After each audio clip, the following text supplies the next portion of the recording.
होलिका दहन की जो रात होती है वो तंत्र की दृष्टि से बहुत इम्पोर्टेंट मानी जाती है, ऐसा क्यों है? होली का जो शास्त्रों में वर्णन है, इस दिन जितनी भी योनियां वो सब सक्रिय होती हैं और इसमें दो तरीके से होता है। ये एक तो पूर्णिमा का चांद, दूसरा जो होलिका की अग्नि है उससे जो अग्नि तत्व उत्पन्न होता है वो उस ब्रह्मांडीय ऊर्जा में एक अलग ही। होली का दिन बहुत इम्पोर्टेंट क्यों है? क्योंकि इस दिन तंत्र साधक कोई भी साधना फलित कर लेता है बहुत कम समय में। ना तो आपको कोई ग्रह नक्षत्र देखने हैं, ना कोई पत्रा देखनी है, ना कुछ देखना है। आप कोई भी साधना इस रात्रि कर सकते हो। टोने टोटके बहुत जल्दी करते हैं, तो अगर वो गलत हो जाए, शारीरिक विकार बन सकता है, बुरे सपने आ सकते हैं, चिड़चिड़ापन स्वभाव में आ सकता है।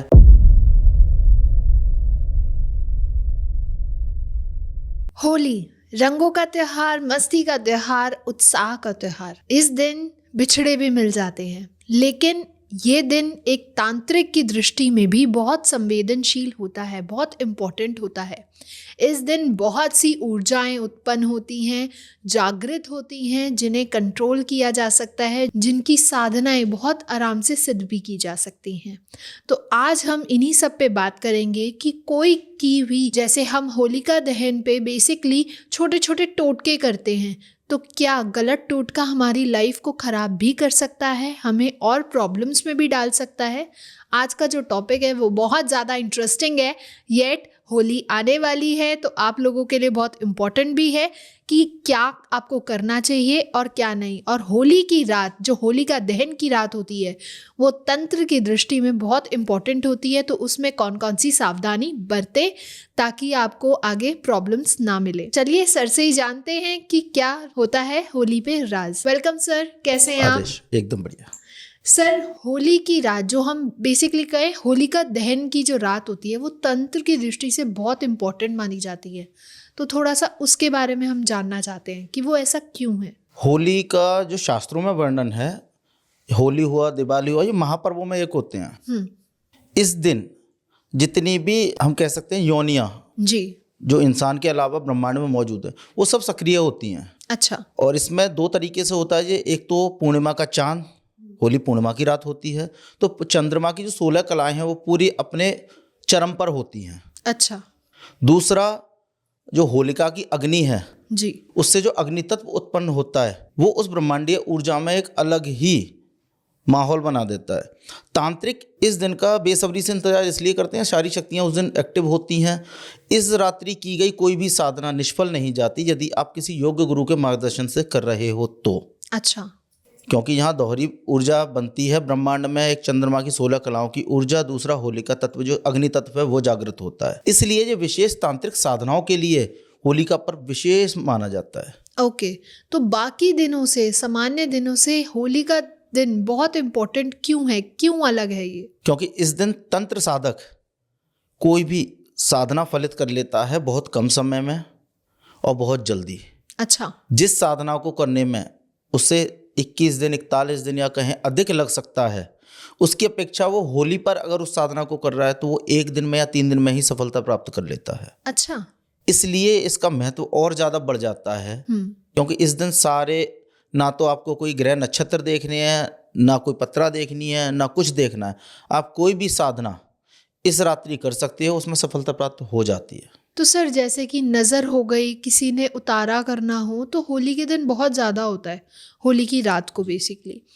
तो अगर कोई सुनी सुनाई बातों पे या कोई वीडियो देख के, आजकल टोने टोटके बहुत जल्दी करते हैं, तो अगर वो गलत हो जाए या उसका प्रभाव ना हो तो उसका क्या अर्थ है? देखिए, अगर आप किसी योग्य गुरु से कोई उपाय या टोटका लेकर कर रहे हो, उसका प्रभाव आपको 100% दिखेगा और वो पॉजिटिव दिखेगा। अच्छा। लेकिन आप यूं ही किसी किताब से या यूट्यूब से या अन्य किसी माध्यम से, सोशल मीडिया के जरिए या कहीं सुनी बात हम बोल सकते हैं, आप कोई भी उपाय या टोटका करते हो, उसके साइड इफेक्ट भी आपको मिल सकते हैं। जैसे कि आपने कोई भी टोटका किया, किसी अपने घर का किसी नकारात्मक ऊर्जा से उतारा किया किसी सदस्य का, तो हो सकता है वो उतारा के फल ना मिलके उसके विपरीत साइड इफेक्ट मिल जाए। जैसे शारीरिक विकार बन सकता है, बुरे सपने आ सकते हैं, या मलिनता और बढ़ सकती है, चिड़चिड़ापन स्वभाव में आ सकता है। ये उसके साइड इफेक्ट हो गए। लेकिन अगर आप किसी योग्य गुरु से उस उपाय को लेकर कर रहे हो तो वो फलीभूत होगा, 100% रिजल्ट मिलते हैं। बहुत बार देखा गया है कि जैसे जैसे कोई दिन त्योहार आता है तो घर में कलेश बहुत बढ़ जाते हैं, चिड़चिड़ाहटपन, लोगों के बीच में टकराव देखने को मिलती है। तो क्या ये एक नकारात्मक ऊर्जा का प्रभाव हो सकता है? हाँ, बिल्कुल होता है।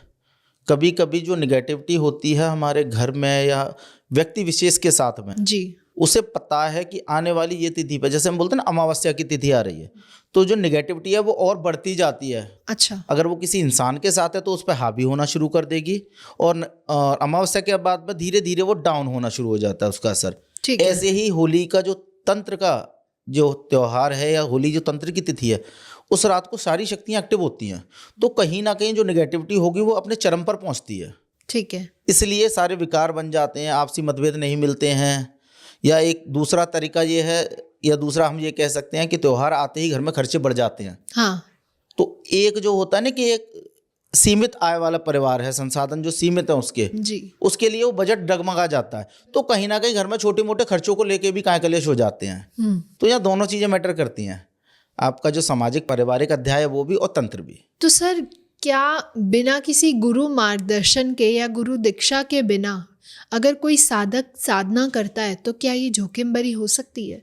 हाँ बिल्कुल। कितना हद तक? ये 100% पूरा। अच्छा। यदि आप आधी अधूरी तैयारियों के साथ कोई भी साधना करते हो, खासकर होली या दिवाली की रात को, तो वो आपको फायदा देने की जगह नुकसान पहुंचा सकती है। अच्छा। क्योंकि आपको पता ही नहीं है ना पूर्ण क्रिया क्या है, या आप किसी गुरु से दीक्षित नहीं हैं, आपने एवं किताब से उठाया और आप चले गए शमशान जाप करने के लिए, तो वहाँ आपको साइड इफेक्ट होंगे, नुकसान होगा ही होगा। और इसके नुकसान कई तरीके से देखने को मिलते हैं। व्यक्ति या साधक मानसिक विक्षिप्त भी हो जाता है कभी कभी, जैसे लोग बोलते हैं फलाने तांत्रिक के साधना कर रहा था, पागल हो गया। हाँ। वो पागल अपनी गलतियों की वजह से हुआ है, क्योंकि एक तो उसके पास सपोर्ट में गुरु नहीं था जो उसे गाइड कर सके कि ये अच्छा है, ये बुरा है, इसका ये फायदा मिलेगा जी। उसने ऐसी किताबों से उठाया, साधना की, फलित नहीं हुई। वहाँ वो सबसे बड़ी गलती थी कि शक्ति आई भी होगी तो उसे दंड दे के चली गई। अच्छा। तो जितना हो सके इधर उधर की क्रियाएं करने से बचें। और यदि आप एक साधक नहीं हो, एक सामान्य इंसान हो जो अपने सामाजिक ग्रस्त जीवन में हो, तो आपको करना केवल इतना है, आप कोई भी अपना मंत्र उठा के जाप कर सकते हो। जैसे गायत्री मंत्र हो गया, महामृत्युंजय मंत्र हो जाता है, या आप हनुमान चालीसा का पाठ अपने घर पे ही रह के करें, ना कि सिद्धि साधनाओं के चक्कर में शमशान में या बाहर एकांत में जाके साधनाएं करें। तो ये कोई एक ऐसा केस अगर आप बताना चाहें जहाँ पे आपने देखा हो बिना गुरु मार्गदर्शन के किसी ने कोई साधना करी और उसको साइड इफेक्ट देखने को मिला? ऐसे कई केस हैं, लेकिन होता यह है कि अब हमसे दीक्षित है जैसे साधक जी, और वो ऐसे ही बिना बताए, ना हमसे अनुमति ली, ना हमने उसे कुछ बताया, अपने मन से ही आप क्रिया विधान करने शमशान चले गए। ऐसा भी होता है? हाँ, ऐसा होता है। लोग समझते हैं ना कि गुरुजी ने ये दे रखी है, अब हमने दी किसी और को उसके उद्देश्य के अनुसार, आपने उससे वो ले ली, वो मंत्र विधान आपने प्राप्त कर लिया, जबकि आपको पता नहीं है कि हमने उसी को विशेष कर दिया था। अच्छा। अब आप उसे अपने अनुकूल कर रहे हो तो उसका जो भी नुकसान होगा आपको झेलना पड़ेगा। ऐसा ही एक केस था, आगरा का ही लोकल मेरे यहाँ का शिष्य था, मैंने उसे क्रिया विधान दिया। वो होली की रात को ही करने का था, एक रात का प्रयोग था। वो शमशान जाता है, वो अपनी क्रिया कर रहा होता है, तो वहाँ दो नशेड़ी गंजेड़ी जो शमशानों में घूमते हैं वो आके उसे टोक देते हैं। अच्छा। क्रिया के दौरान रात्रि में। अब वो उनसे झगड़ भी जाता है, मतलब अपनी वो क्रिया पर ध्यान ना दे के उनसे झगड़ा कर लिया, क्रिया खंडित हो गई। लेकिन उसके बाद उसने हमें नहीं बताया और वापस वहीं के वहीं वो क्रिया स्टार्ट कर दी। अच्छा, वापस से शुरू कर दी? वहीं से शुरू कर दी। कायदा ये होता है अगर क्रिया खंडित होती है आप वहाँ से हट जाएं, अगली बार करें या दोबारा से शुरू करें।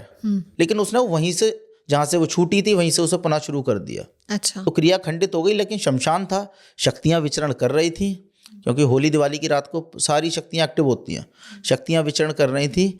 उसका उसे दुष्परिणाम ये हुआ कि वो घर आ नहीं पाया, उससे पहले उसे चक्कर आना शुरू हो गए, सर में दर्द शुरू हो गया, पूरा शरीर भारी हो गया। अच्छा। अब रात्रि को उसने अपने घर पे कॉल किया, उसके घर से मेरे पास कॉल आता है। अच्छा। तो मैंने सबसे पहले उसके उस परिवारजन को डांटते हुए बोला कि मुझसे बिना पूछे गया क्यों। दूसरी बात, जब गया अगर वहाँ कोई दिक्कत हुई तो मुझे कॉल करता ना, इसने आपको कॉल किया, आप मुझे कर रहे हो, तो मेरा नंबर जब साधक के पास डायरेक्ट है तो वो मुझे डायरेक्ट कॉल करे। तब मैंने उसे कॉल किया, तब उसने मुझे पूरी कंडीशन बताई कि गुरुदेव ऐसा ऐसा हुआ, मैंने ये किया ये किया ये किया। मैंने कहा ठीक है, अभी कहाँ हो? कि ऐसे ऐसे रास्ते में बैठा हूँ। तो मैंने कहा घर क्यों नहीं आ रहे, कि चला नहीं जा रहा है, मेरे पैर पूरे टूट रहे हैं, सर भारी हो गया, सर में दर्द हो रहा है, चक्कर आ रहे हैं। तब मैंने अपने पास से कुछ किया उसके लिए। उधर से उसके घर वाले गए, बाइक से उसका भाई गया, कज़न गया, जो भी था, तब उसे वो लेके आए। फिर सुबह वो मेरे पास आता है जिस दिन रंग वाली होली होती है। अच्छा तब मैंने उसका तुरंत झाड़ा दिया, उतारा किया उसका, 5 मिनट में वो ठीक हो गया। अच्छा बस उसकी गलती इतनी थी कि उसने क्रिया खंडित होने के बाद रीस्टार्ट कर दी वहीं से, जबकि उसे करना यह था कि दोबारा से पुनः करता पूरी क्रिया को, तो शायद उसे कोई नुकसान नहीं होता। अच्छा तो साधक को ये चीज़ ध्यान रखनी चाहिए कि अगर आप क्रिया खंडित कर रहे हो, या तो रीस्टार्ट करो पुनः दोबारा से, या उसे वहीं की वहीं छोड़ दो, क्षमा याचना करके आप अपने घर चले जाओ, अगली बार दोबारा ट्राई कर लेना। तो सर जैसे अभी आपने अपना ये एक्सपीरियंस बताया, तो ऐसी कौन सी सामान्य गलतियां हैं जो लोग होली वाली रात या होली के दिन कर बैठते हैं? देखिए, सबसे बड़ी गलतियां ये होती हैं, साधक समझते हैं होली पे एक रात में सिद्धि प्राप्त हो जाएगी। अच्छा ये सत्य है, लेकिन ये कथन उन साधकों के लिए कहा जाता है जो पहले से किसी गुरु के सानिध्य में जुड़े हैं, पहले से उन्होंने कुछ शक्तियां सिद्ध कर रखी हैं, जी। उन्हें एक रात में सिद्धियां प्राप्त हो जाती हैं, ना कि नए साधक को। अब आजकल की जनरेशन यूट्यूब से वीडियो देख के अट्रैक्ट होती है, वो सोचती है मैं आज गुरु जी के पास दीक्षा लूँगा और आज ही साधना सफल कर लूँगा, जबकि ऐसा नहीं होता है। होता ये है कि नया साधक आज दीक्षा लेगा और आज ही उसने बोल दिया गुरुदेव मुझे अमुक साधना करनी है, जबकि हम बोल रहे हैं ये उच्च कोटि की साधना है, ये आप थोड़ी प्रैक्टिस करें उसके बाद करें। लेकिन साधक की क्यूरियोसिटी होती है, नहीं मेरे को सफलता मिल जाएगी, तो बिना गुरु के, या जैसे गुरु से भी आपने बिना तैयारियों के उच्च स्तरीय साधना लेके आप कर रहे हो, तो उसमें असफलता आपको मिलनी ही मिलनी है। ठीक है। उसके साइड इफेक्ट भी हो सकते हैं, आपका मानसिक संतुलन भी खो सकता है। तो ये गलतियां साधक को नहीं करनी होती हैं। साधक पहले खुद को तैयार करे, फिर गुरु मार्गदर्शन में ही अगर वो उच्च स्तरीय साधना करेगा तो फलीभूत होंगे, अन्यथा नहीं होंगी। तो क्या सर किसी को नुकसान पहुंचाने के लिए जो क्रियाएं की जाती हैं, तो कभी ऐसा हुआ है कि वो खुद उल्टी पड़ गई हो और वो उन्हीं को नुकसान मिल रहा हो? हाँ, कुछ केसों में हो जाता है ऐसा। तो उनके क्या रीजंस होते हैं? उसका रीज़न यही होता है, आपने बिना किसी गुरु के कोई मंत्र अनुष्ठान या टोटका उठाया, किसी और को नुकसान पहुंचाने के लिए आपने वो कर दिया। क्योंकि होली की रात पर क्या होता है, लोग टोटके ज़्यादा करते हैं। जी सही बात है। क्योंकि बोला जाता है ना, जलती होली में आप नारियल डाल दो तो ये हो जाएगा, तो वो टोटके हो गए। टोटके 100 में से 1 के फलित होते हैं, क्योंकि टोटके जो सफल होते हैं वो होते हैं दिशा काल परिस्थिति के अनुसार। सभी के टोटके सफल नहीं होते हैं, इसलिए हम टोटके नहीं कराते हैं। अब आपने कोई भी टोटका किसी के निमित्त उठा के कर लिया, तो उसकी जो ऊर्जा बनेगी कहीं ना कहीं, अगर आप कमज़ोर हो तो वो आपको नकारात्मक परिणाम देगी ही देगी, आपके घर का माहौल खराब करेगी ही करेगी। तो क्या होली पर की गई नकारात्मक ऊर्जाओं की क्रियाएं हमारे घर पर भी प्रभाव डाल सकती हैं? हाँ, कभी कभी कुछ केसों में। अच्छा। मतलब हम नहीं कहते ऐसा, क्योंकि हम अपने साधक की पूरी सेफ्टी की जिम्मेदारी लेते हैं। ओके। यदि वो हमसे जुड़ के हमसे लेके साधना कर रहा है तो ना तो उसे कोई दिक्कत होगी ना परिवार को। लेकिन कई ऐसे शिष्य हमारे पास आए हैं जो पीछे किसी गुरु परंपरा से जुड़े हुए थे, उन्होंने कोई साधना की होली या दिवाली की रात में, उसका साइड इफेक्ट उसके पूरे परिवार को झेलना पड़ा। जैसे कि परिवार का माहौल खराब हो जाता है, क्रिया पलट जाती है। मान लीजिए किसी साधक ने कोई मारण क्रिया, शत्रु को प्रताड़ित करने की कोई क्रिया शमशान में होली की रात कर ली जी। अब उस साधक ने जिसके लिए उसने वो की है, उसके पास एक अच्छा प्रोटेक्शन या अच्छा कवच हुआ, या वो किसी गुरु परंपरा से जुड़ा जो कि प्रबल है, तो कहीं ना कहीं वो शक्ति बैक होती है। अच्छा। और जब वो बैक होगी तो वो आपको प्रताड़ित करेगी, परेशान करेगी, या आपके घर को भी नुकसान पहुंचा सकती है। ओके। इसलिए जितना हो अब गुरु मार्गदर्शन में ही करें। मैं बार बार इस पर प्रबलता से जोर इसलिए दे रहा हूँ शब्द पे, बिना गुरु के की गई साधना सफल नहीं होती हैं, उसके परिणाम घातक हो सकते हैं। तो क्या होली की रात जो की गई क्रियाएं होती हैं वो अपना असर कैसे दिखाती हैं, धीरे धीरे या तुरंत? नहीं, होली की रात की गई क्रियाएं जो हम दूसरों के लिए कर रहे हैं, चाहे वो नुकसान पहुंचाने के लिए, चाहे फायदा पहुंचाने के लिए, या शक्ति सिद्ध कर रहे हैं, अच्छा, वो त्वरित फल देती हैं। अच्छा। हाँ, वो एक रात में भी फल देती हैं या 1 से 3 रातों में। ठीक है। क्योंकि कोई भी साधना अगर 1 रात की है तो आप होली की रात्रि को शुरू करके खत्म कर सकते हो। अगर आपकी साधना 3 दिन या 7 दिन की है तो आप होली की रात्रि से उसे आरंभ कर सकते हो। ओके। ये वाली शक्तियां तुरंत प्रभाव से फल देती हैं। इसके विपरीत यदि आप कोई मंत्र अनुष्ठान कर रहे हो या योग ध्यान कर रहे हो होली की रात से जी, तो उसका प्रभाव आपके जीवन में धीरे धीरे देखने को मिलता है। अच्छा। क्योंकि मंत्र के प्रभाव आपकी ऊर्जा को बैलेंस करते हैं। सही तो बात है। जैसे जैसे मंत्र आप आगे बढ़ाते जाओगे, जैसे आपने होली से स्टार्ट करके अब 11 दिन 21 दिन का अनुष्ठान मंत्र का कर रहे हो, तो उसका जो प्रभाव है वो धीरे धीरे आपके जीवन में दिखना शुरू होगा, एकदम से नहीं। इसके विपरीत साधनाओं के रिजल्ट आपको तुरंत मिलते हैं। अगर आपने एक दिन की साधना की, शक्ति प्रत्यक्ष होगी तो आपको तुरंत दिखेगी, तुरंत वचन होंगे। ठीक है। तो दोनों में इसलिए थोड़ा सा अंतर पड़ जाता है। तो सर कुछ ऐसे लोग होते हैं ना जो मानसिक पीड़ित होते हैं, तो क्या उन्हें इन रातों में तंत्र क्रियाओं से थोड़ा दूरी बनाए रखनी चाहिए? थोड़ा नहीं, पूरी दूरी बनानी चाहिए। ऐसे लोग जिनका मानसिक संतुलन अस्थिर है, जिन्हें अच्छे बुरे का भेद नहीं है जी या वो किसी गुरु सानिध्य में नहीं है, जी। वो होली दिवाली की रात को अपने घर से निकले ही ना तो बेहतर है। अच्छा। क्योंकि इस रात को सारी शक्तियां एक्टिव होती हैं, ब्रह्मांड में विचरण करती हैं, तो कहीं ना कहीं आपका आपके मानसिक संतुलन पर कंट्रोल नहीं होगा, तो कोई भी नेगेटिव एनर्जी आपको हार्म कर सकती है। ओके। इसलिए कहा जाता है कि अगर आप तैयार नहीं हो या पूर्ण विकसित नहीं हो या विक्षिप्त हो या आपका मस्तिष्क काम नहीं कर रहा है, तो आप होली की रात घर से निकले ही ना। ओके। घर में रहिए, आराम से रहिए, कोई दिक्कत नहीं है। आप बाहर निकलोगे, आप कोई ना कोई गलती करोगे, आपको अच्छे बुरे का भेद नहीं है। अब होली की रात को उतारे बहुत होते हैं। अब आप निकल गए रोड पर, कहीं नींबू पड़ा है, आपने पैर रख दिया या आप किसी उतारे को लांग गए, तो उसके दुष्परिणाम आपको हावी हो जाएंगे और भारी पड़ेंगे। ओके। कहते हैं छोटे बच्चों को भी और इवन प्रेग्नेंट लेडीज को भी बाहर नहीं जाना चाहिए होली की रात को या होलिका दहन की रात को, तो उसका क्या लॉजिक है? वो यही लॉजिक है, ताकि कोई नेगेटिव एनर्जी उन्हें इम्पेक्ट ना करे, हार्म ना करे। ओके। क्योंकि ज़्यादातर शक्तियों की नज़र कमज़ोर चीज़ पे होती है। जो नेगेटिव एनर्जी होती है, नकारात्मक शक्तियाँ, वो हमेशा कमज़ोर प्राणी को शिकार बनाती हैं, अच्छा। उस पर हावी होने की कोशिश करती हैं। बच्चे सबसे कमज़ोर होते हैं या गर्भवती महिला सबसे कमज़ोर होती है, इसलिए उन पर ज़्यादातर शक्तियों की नज़र होती है, जो नेगेटिव एनर्जी है, नकारात्मक शक्तियाँ हैं। अच्छा, तो सबसे ज़्यादा तंत्र क्रियाएं भी उन पे सबसे ज़्यादा इफेक्ट देती सबसे जल्दी भी करती हैं। अच्छा। हाँ, जल्दी भी इफेक्ट डालती है। एक पुरुष की अपेक्षा एक स्त्री पर अगर आप तंत्र चला रहे हो, चाहे वो पॉजिटिव हो या नेगेटिव हो, उसका असर पुरुष से ज़्यादा स्त्री पर जल्दी होता है। तो सर आजकल साधकों के अंदर बहुत उत्सुकता रहती है, तो अगर उत्सुकता में की हुई कोई साधना अगर फलित हो तो वो क्या क्या द्वार खोल देती है, आपकी ऊर्जा पूरी जागृत कर देती है? देखिए, उत्सुकता अच्छी बात है। जब तक आपके मन में उत्सुकता नहीं होगी किसी भी चीज़ के प्रति, आप उसे जान नहीं पाएंगे जी। और कभी कभी ऐसा होता है कि उत्सुकता में की गई साधना बहुत जल्दी फलित होती है और वो आपकी ऊर्जा के कई स्तर, कई आयामों को खोल देती है। अच्छा। हाँ, लेकिन कभी कभी ये नुकसान भी पहुंचाती है। बोलते हैं ना जल्दबाजी, हाँ, तो कभी कभी जल्दबाजी में नुकसान भी हो जाता है। बिल्कुल सही। लेकिन अगर साधक थोड़ा सा स्थिर है, भक्ति भाव वाला है, किसी गुरु से जुड़ा हुआ है, तो उसके लिए वो मौका बहुत अच्छा है। अच्छा। वो कम मेहनत करके पूरा फल प्राप्त कर सकता है। तो हम ये भी कह सकते हैं उत्सुकता में की गई साधना फायदेमंद होती है। तो इसके दुष्परिणाम भी हो सकते हैं, क्योंकि आजकल ना लोगों को चाहिए इंस्टेंट रिजल्ट कि हाँ भाई साधना सिद्ध कर ली, अब तो भाई शक्ति सारे काम करे, तो वहाँ उन्हें दुष्परिणाम भी देखने को मिल सकते हैं। बिल्कुल मिलते हैं। मैंने कहा ना, 100 में से 50% साधक उत्सुकता में सफलता पा लेते हैं। अच्छा। लेकिन 50% फेल इसलिए हो जाते हैं क्योंकि वो वे साधक होते हैं जो केवल इस लालसा के साथ साधना करते हैं, देखूं शक्ति कैसी होती है, हाँ, या देखूं महादेव कैसे होते हैं, देखूं काली कैसी होती है, इसलिए वो फेल हो जाते हैं। क्योंकि उनके मन में भाव और विश्वास नहीं है उस शक्ति के प्रति। उनके मन में एक ईर्ष्या भाव है कि उन्हें केवल परखना है कि ये चीज़ वास्तव में होती है या नहीं होती। इस परख के चक्कर में वो फेल हो जाते हैं। अच्छा। और ऐसे ही लोग आगे जाके बाकियों को नेगेटिव विचार देते हैं, अरे मैंने अमुक साधना की थी, सफलता नहीं मिली। तो आप अपना उद्देश्य क्लियर करें कि आप कर किस उद्देश्य से रहे हैं साधना।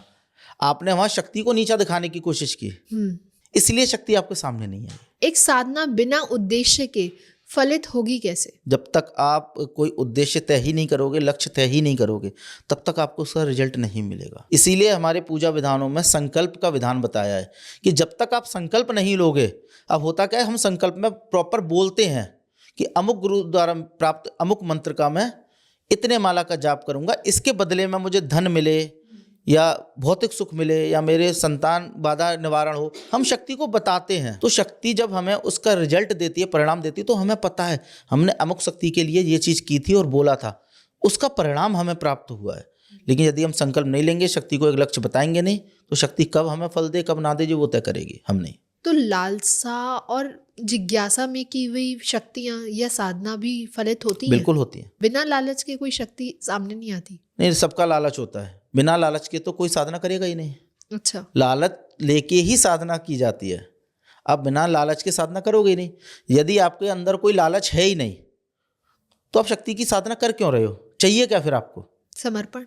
किस चीज का समर्पण?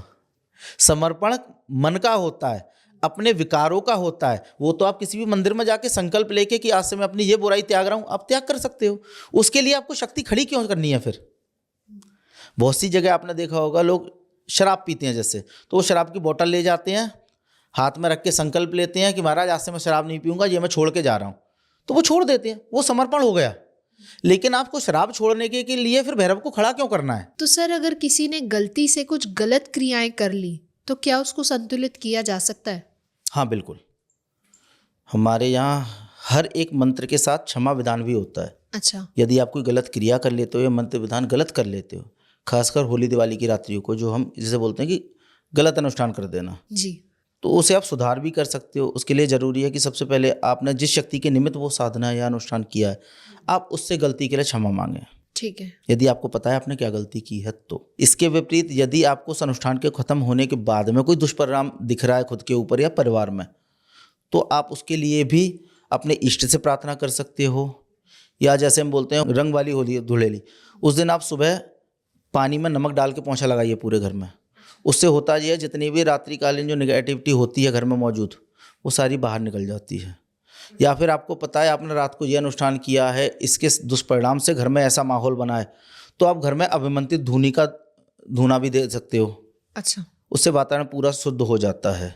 ठीक है। या आप महामृत्युंजय मंत्र का जाप कर सकते हो, हनुमान चालीसा के पाठ कर सकते हो, घर में गंगाजल छिड़क सकते हो। खुद अपने इष्ट से आप प्रार्थना करके ये सारी गलतियों को सुधार सकते हो। तो यदि आप कोई गलती करते हो तो गलतियों के लिए काफ़ी विधान है जिससे आप उसे सुधार सकते हो और संतुलित कर सकते हो। तो सर, आपका क्या कहना है कि होली की ऊर्जा का प्रयोग सिर्फ सकारात्मक चीज़ों के लिए करना चाहिए? देखिए, एक अच्छा साधक होना इस चीज़ के प्रमाणिकता है कि वो किसी का अहित ना करे। अच्छा।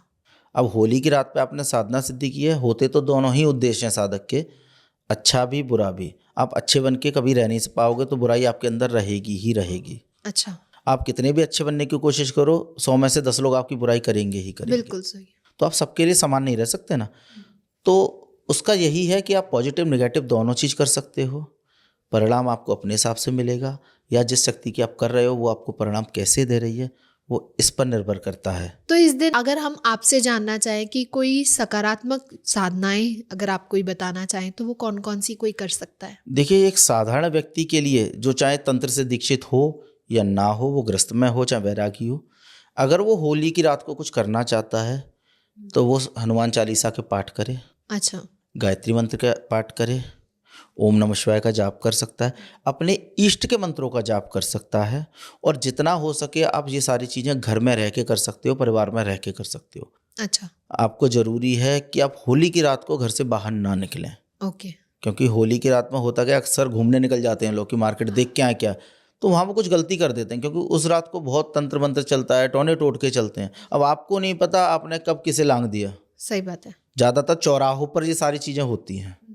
तो जितना हो आप अपने घर में रह के ही अपने इष्ट का मंत्र करें। सुंदरकांड का पाठ कर सकते हो आप, या धन प्राप्ति के लिए आप लक्ष्मी कुबेर के पूजन और जाप कर सकते हो। अच्छा। वो सबसे ज़्यादा प्रभावशाली होता है और कई गुना ज़्यादा उसका फल मिलता है। तो सर, मतलब इस दिन कुछ विशेष क्रियाएं या साधनाएं ही सुरक्षित मानी जाती हैं? हाँ, अगर आप एक ग्रस्त में हो, तंत्र में नहीं हो, तो आपके लिए वही है जो सात्विक है, सरल है, वो आप करें।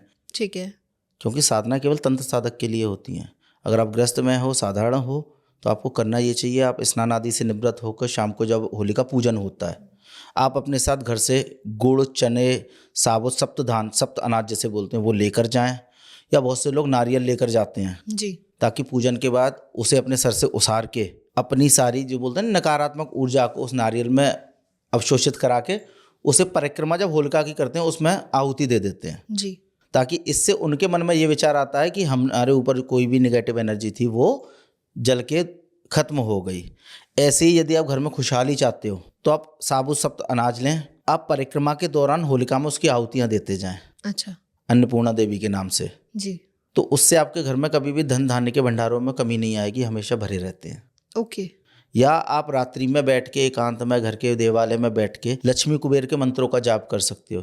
जैसे सबसे कॉमन मंत्र आता है ओम श्री महालक्ष्मी नमः, ओके।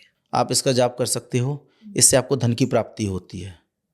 अब तांत्रिक साधकों के लिए तो जो वो कर रहे हैं, जितनी भी साधनाएं होती हैं तंत्र की, वो घर में ना करके यदि आप शमशान में कर रहे हो, एकांत में कर रहे हो, खुले आसमान के नीचे कर रहे हो, तो जल्दी सफलता मिलती है। अच्छा। अब कुछ नए साधक ये गलतियां कर देते हैं कि वो साधनाओं को, जैसे गुरु ने आदेश दिया भाई घर से बाहर एकांत में करनी है, अब आजकल लोग बोलते हैं गुरु जी शहर में एकांत नहीं है, तो वो घर में कर रहे हैं, सफलता नहीं मिलती। तो साधनाओं का जितना हो, होली वाली रात को आप घर से बाहर ही करें और एकांत में करें, जहाँ कोई आपको रोके टोके ना, उसमें सफलता आपको 100% मिलने के चांस होते हैं, बजाय बंद कमरे के। अच्छा। इसलिए हम भी खुद होली वाली रात को पूरी रात हम शमशान में ही रहते हैं, वहीं अपनी साधनाएं करते हैं, वहीं जाप करते हैं, जो कुछ होता है वहीं होता है। तो सर जैसे हमने स्टार्टिंग में भी बात करी थी कि गुरु का होना या गुरु की आदेश होना वो बहुत इम्पोर्टेंट होता है एक साधना में। तो इस दिन गुरु उपस्थिति या गुरु की महत्वपूर्णता इस दिन ज़्यादा होती है? हाँ बिल्कुल, क्योंकि महापर्वों में से एक है होली, तांत्रिक क्रियाओं के लिए सबसे उत्तम दिवसों में से ये माना जाता है। तो यदि आप साधना कर रहे हो तंत्र की कोई भी, तो अगर आप भौतिक रूप से गुरु के पास हो या उससे मिल सकते हो, तो आप जाके आदेश लें, अनुमति लें, आज्ञा लें, आशीर्वाद लें। अच्छा। अगर नहीं हो तो कम से कम फ़ोन करके उनसे बोलें कि गुरुदेव मैं अमुक साधना कर रहा हूँ, आशीर्वाद दें। इससे होता क्या है, गुरु को पता है आप साधना पर बैठ रहे हो, वो आपके ऊपर पूरी दृष्टि रखता है, आपको एक सुरक्षा कवच प्रदान करता है, जिससे आपको कोई भी नुकसान नहीं होता है। तो इसलिए गुरु आदेश सर्वोपरि माना गया है तंत्र साधनाओं में। अच्छा, तो इस दिन जो की गई उग्र शक्तियों की जो साधनाएं हैं उसमें सुरक्षा घेरा बहुत अनिवार्य होता है? हाँ, होता तो यही है, कहा यही जाता है यदि आप शमशान मरघट में साधना कर रहे हो तो आप घेरा लगा के बैठें, लेकिन हम अपने साधकों को कभी नहीं कहते आप घेरा लगाओ। ऐसा क्यों? उनकी प्रोटेक्शन के लिए हम बैठे होते हैं। अच्छा। इस चीज़ की हम श्योरिटी देते हैं कि आप शमशान में जाके भी केवल हमारे नाम से आदेश लगाएंगे, आप कोई भी अनुष्ठान कर सकते हो, आपको कोई नुकसान नहीं होगा। तो सर आपके तो बहुत सारे शिष्य हैं, बहुत लोग आपको पूछते हैं, आपसे क्रियाओं अगर गलत हो गई है तो उसके सोल्यूशन भी मांगते हैं, तो कोई ऐसा केस जो होली से पर्टिकुलरली मिलता हो तो? 3-4 साल पहले की बात है, होली जिस रात को जलती है जी। अब होता क्या है, इस दिन हुड़दंग भी होता है। जैसे होलिका जलती है ना, उस समय होली खेली भी जाती है। हाँ जी। रंग गुलाल उड़ता ही उड़ता है, नॉर्मल सी बात है। अब साधक को रात्रि को 12:02 पर साधना करने बैठना था शमशान में। उससे पहले वो होलिका दहन में गया, जो कॉलोनी में होलिका जलती है जी। वहाँ वो जाता है, तो वो गलती से या जानबूझ के, उसका कर्म है वो जाने, वो नशा कर लेता है, जबकि उसे पता है साधना उसे करनी है। जैसे भांग का नशा हो, कोई भी नशा हो, उसने नशा किया, उसके बाद वो साधना क्षेत्र पहुँचा। अब उसे पता ही नहीं है कि वो पूजन करना कैसे, क्या करना है, क्योंकि वो पूरी तरह से नशे में था, उसे होश नहीं है, क्रियाकलाप गलत कर रहा है, सही कर रहा है। अब उसके सामने जब शक्ति प्रकट होती है तो उसे ये भी नहीं पता है कि उसे वचन क्या लेने हैं, लेकिन ये भी ठीक था कि शक्ति प्रत्यक्ष होती है, लेकिन उसे आगे उसका नहीं पता था कि क्या वचन लेने हैं, क्या लेने हैं। उसे सुबह लगभग 4-4:30 बजे होश आता है। तो उसने टाइम देखा तो सुबह का टाइम था। उसने सबसे पहले मुझे कॉल किया, मैं उठा, मैंने फ़ोन रिसीव किया, तो मैंने कहा कहाँ हो? तो बोलता गुरुजी मैं शमशान पे हूँ। तो मैंने कहा इस समय कौन सी साधना कर रहे हो? कि नहीं गुरुजी मैं आया तो रात को था, लेकिन नींद लग गई और मैं यहीं कहीं सो गया। अच्छा। क्योंकि वो नशे में था, उसे नहीं पता था, आँख लगी वहीं लुढ़क गया, सुबह आँख खुली है उसकी। अच्छा। तब वो बोलता गुरुजी ऐसे ऐसे मेरे को सामने शक्ति आई थी। तो मैंने कहा वचन हो गए? कि नहीं गुरुजी मैं होश में नहीं था। तो मैंने कहा क्यों, तुमने ऐसा क्या किया? बोलता गुरुजी गलती हो गई थी, ऐसे ऐसे हो गया। मैंने उसे डांटा, मैंने कहा कोई बात नहीं, आज फिर जाना, रात को फिर से बैठना। तो अगले दिन वो फिर गया है, शक्ति आती है, तब उसके वचन होते हैं। तो इट मीन्स उसकी जो प्रक्रिया थी, जो कर्म था, वो उसने सही किया। हाँ, नशे में होते हुए भी। बस बाकी ये है, शक्ति आई है लेकिन उसके बोलने की हालत नहीं थी, तो वो बोल नहीं पाया, वचन नहीं ले पाया। अच्छा। जो कि अगले दिन हमने पूरे करा दिए। फिर तो कोई ऐसा केस जहाँ पे नुकसान भी देखने को मिला हो? नहीं, हमारे केसों में नुकसान कम होता है। हम साधक की जिम्मेदारी पूरी लेते हैं, तो हम नुकसान की अपेक्षा करते ही नहीं है। हम साधक से, अपने शिष्य से साफ स्पष्ट बोलते हैं, अगर तुमसे कभी कोई गलती हो जाए क्रिया विधान के दौरान, उसी समय आप हमें बता दो, उसके बाद हम न जानी, शक्ति न जानी, आप सुरक्षित हो। अच्छा। इसके विपरीत ऐसा नहीं, आज आपने गलती की है, 4 दिन बाद हमें बता रहे हो, जब तक आपको दुष्परिणाम मिल चुके हैं। बिल्कुल सही। तो हमारी दी हुई क्रिया मंत्र विधानों में कभी भी साधक को हम नुकसान नहीं होने देते। तो सर आम लोगों के लिए किन बातों का उन्हें ध्यान रखना चाहिए, पर्टिकुलरली होली के टाइम पे? देखिए, एक आम इंसान को होली वाले दिन एक तो नशे से बचना चाहिए। अच्छा। क्योंकि 30 त्योहारों पर नशे हमारे यहाँ आजकल ज़्यादा हो रहा है, जी, होली पे तो खासकर होता है। बिल्कुल सही। तो ये सबसे बड़ी बुराई है कि आप नशा कर रहे हो, उसके बाद में आप पूजा करोगे, तो ये कहीं ना कहीं दिक्कत वाला है। तो आप जितना हो सके उस दिन साफ स्वच्छ रहें, सात्विक आहार करें, नशे से दूर रहें, किसी की बुराइयां करने से बचें, क्योंकि उस दिन आदमी रंजिश भी निकालता है। जी, तो जितना आप अपने घर में सुरक्षित हो, उससे ज़्यादा आप बाहर खतरे में हो। बिल्कुल सही। तो आप बाहर अभी ना निकले, अगर निकलते हो तो आपको सड़क चौराहों पर देखना पड़ेगा कि कहीं कोई टोना टोटका उतारा तो नहीं रखा है, जी, क्योंकि आप अगर उसे लांघोगे तो उसके साइड इफेक्ट आपको होंगे ही होंगे। बिल्कुल सही। तो छोटी छोटी चीज़ें हैं जिनसे आप बच सकते हो। जितना हो आप खुद को सुरक्षित रखें और घर में ही रह के आप त्यौहार मनाएं तो ज़्यादा अच्छा होता है। Thank you so much sir, बहुत मज़ा आया आपसे बात करके और बहुत कुछ हमने जाना कि होली के दिन हमें क्या करना चाहिए और क्या नहीं। और ऐसे ही हम जुड़े रहेंगे आपसे, और भी चीज़ों के बारे में बात करेंगे, और भी शक्तियाँ हैं जिनके बारे में हमें उनके रहस्यों के बारे में जानना है आगे। तो अगर आप लोगों को भी पसंद आया हो तो लाइक कमेंट शेयर भर भर के करें और चैनल को सब्सक्राइब करना ना भूलें। और साथ में ही अगर अभी भी आपके कोई प्रश्न रह गए हैं या आप कोई सुझाव देना चाहते हैं तो हमें नीचे कमेंट सेक्शन में भी बता सकते हैं, ताकि हम आगे आने वाली इन सीरीज़ में उन्हें ज़रूर पूरा कर पाएँ। तब तक के लिए धन्यवाद।